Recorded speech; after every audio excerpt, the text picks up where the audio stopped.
Let us pray in the name of the Father, and of the Son, and of the Holy Spirit. Amen.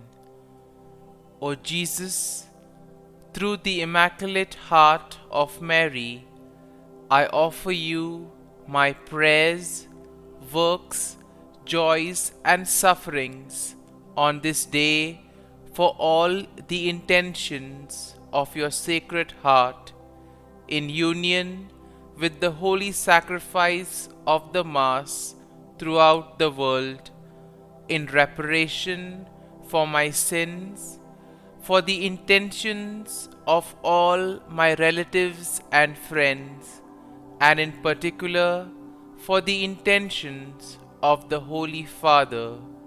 Amen.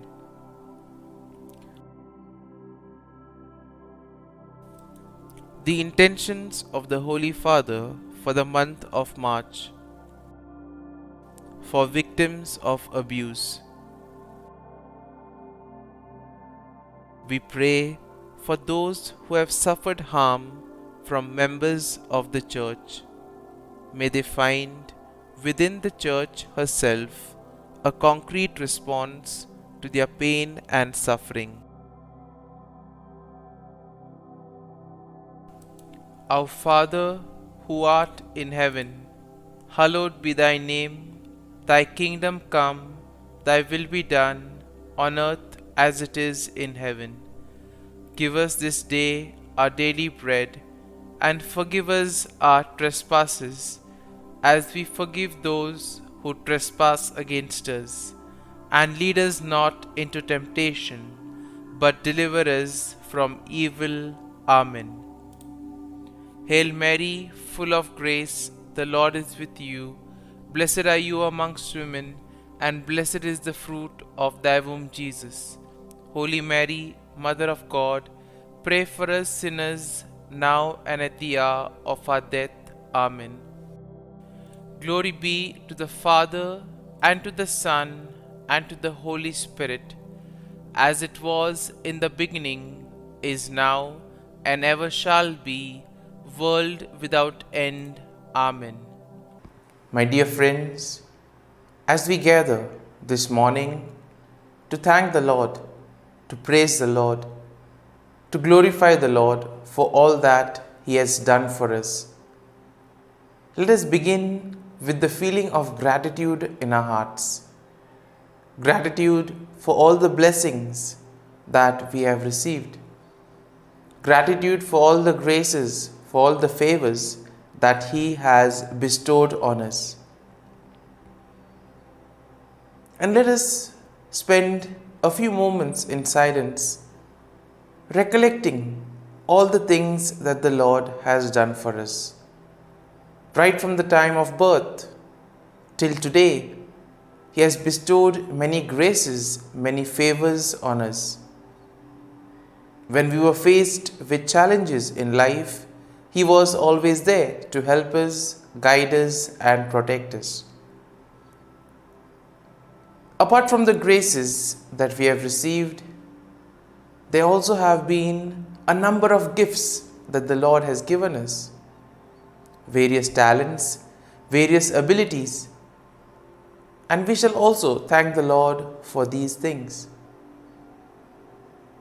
There are also many people who have influenced us in so many ways.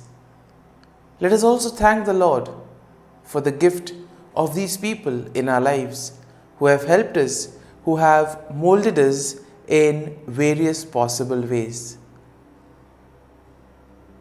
At the same time, let us also offer to the Lord all our wishes, all our intentions and prayers, and let us place at His feet all that which is troubling us, all that which prevents us from interacting with Him and from spending quality time with Him. As we spend these moments together with the Lord, we pray that we may be united with the Lord, so that we may be able to have a proper conversation with Him, that we may be able to pour out our whole heart and soul, being united with the Lord and listening to what He has to tell us.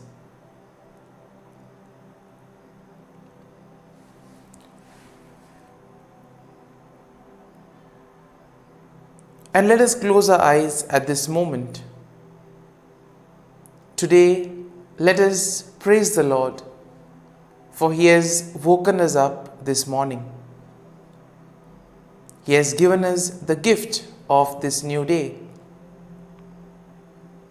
a day which will help us to do many things, a day which will present to us many opportunities to work for the betterment of others, or opportunities to make a difference in the lives of others. We also thank the Lord for protecting us and guarding us all through the night. He has given us good health of mind and body. He has kept us in His love. Above all, He has always been there, guiding us at every step of the way. At every moment, His gaze is on us. He loves us and never abandons us. For that, let us praise Him. Let us thank Him and let us glorify Him. And let us worship the Lord with all our heart and soul. My dear friends, let this day be a day of blessings and joy in the name of the Lord Jesus Christ. And today we shall reflect on Psalm 41. As usual, we shall take a general overview of the psalm and then go step by step, verse by verse, trying to unearth what the psalm wants to reveal to us. So Psalm 41 is generally a psalm of David in which he expresses his trust in God and he asks for the mercy and healing from the Lord.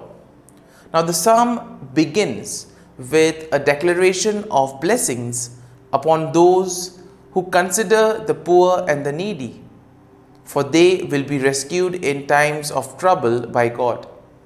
David will then confess his own sins and he will ask God for His mercy and healing, thus acknowledging that he too has sinned against God. David then laments the betrayal of a close friend who has turned against him and has spread rumors against him. He asks for God's mercy and protection, and he declares his faith in God's justice to ultimately prevail over his enemies.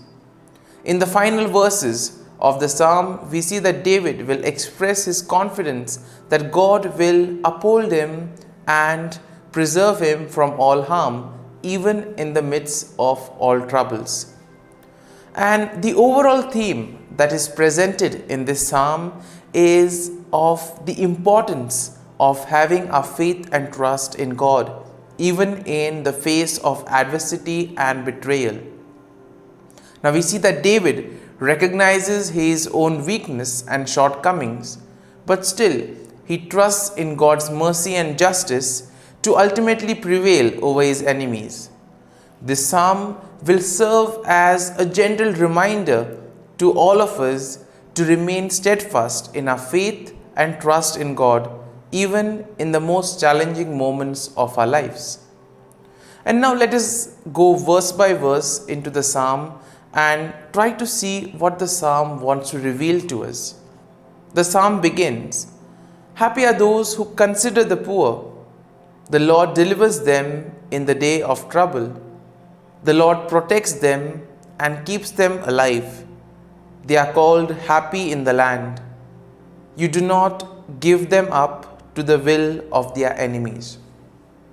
And therefore, in a way, the first two verses of Psalm 41 invite us to be sensitive to the needs of others.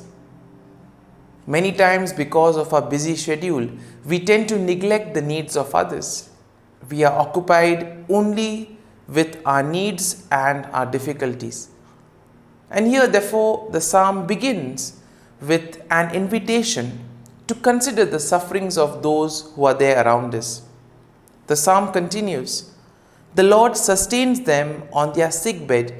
In their illness, you heal all their infirmities. As for me, I said, O Lord, be gracious to me, heal me, for I have sinned against you. And here we see that David will ask pardon from the Lord, for he too has sinned. And therefore, this step of recognizing one's sin, of acknowledging that yes, I have sinned, I am a sinner, is very important when it comes to the whole process of reconciliation. The psalm continues, My enemies wonder in malice when I will die, and my name perish. And when they come to see me, they utter empty words. While their hearts gather mischief, when they go out, they tell it abroad. All those who hate me whisper together about me. They imagine the worst for me. They think that a deadly thing has fastened on me, that I will not rise again from where I lie. And therefore, when we are in difficult moments, all these things tend to happen in our lives. We tend to face these difficult challenges in life. Everything seems lost. And it is precisely in these moments that we need to place our faith and trust in the Lord. Even my bosom friend, in whom I trusted, who ate of my bread, has lifted the heel against me. But you, O Lord, be gracious to me and raise me up, that I may repay them. And here we see that David expresses his trust in the Lord. Even his friend, whom he trusted a lot, that friend betrayed David. But he says that the Lord will always be there. And that is why it is important to place our faith and trust in the Lord. And the psalm concludes by saying, But you have upheld me because of my integrity and set me in your presence forever. Blessed be the Lord, the God of Israel, from everlasting to everlasting. Amen. And now let us spend a few moments in silence, reflecting on what we have heard in this psalm. There may be a particular line, there may be a particular thought that would have touched us, that would have appealed to us. Let us remain with that thought for a few moments, and let us allow that thought to take root in us, so that in a way we may be able to profit from this psalm, so that we may make this psalm personal, and that we may be able to use it and integrate it in our lives. So as we spend these moments in silence, reflecting on Psalm 41, we ask the Lord to give us the grace to place our faith and trust in Him, so that whatever we do, it may be in and through Him, and thus we may be able to radiate His love, goodness, and joy to the world around us.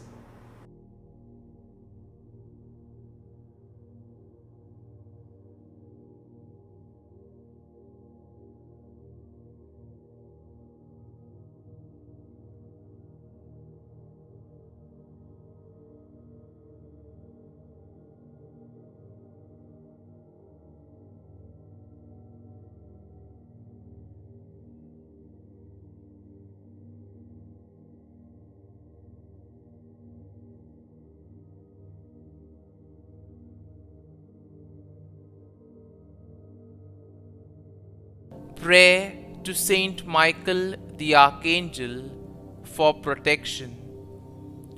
Saint Michael the Archangel, defend us in battle. Be our defense against the wickedness and snares of the devil. May God rebuke him, we humbly pray. And do thou, O Prince of the heavenly hosts, by the power of God, thrust into hell Satan and all the evil spirits who prowl about the world, seeking the ruin of souls. Amen. Act of Adoration. O Sacrament most holy, O sacrament divine. All praise and all thanksgiving be every moment thine. Saint Gertrude, prayer for souls in purgatory. Eternal Father, I offer Thee the most precious blood of Thy divine Son, Jesus, in union with the masses said throughout the world today, for all the holy souls in purgatory, for sinners everywhere, for sinners in the universal church, those in my own home and within my family. Amen. May the divine assistance remain always with us, and may the souls of the faithful departed through the mercy of God rest in peace. Amen.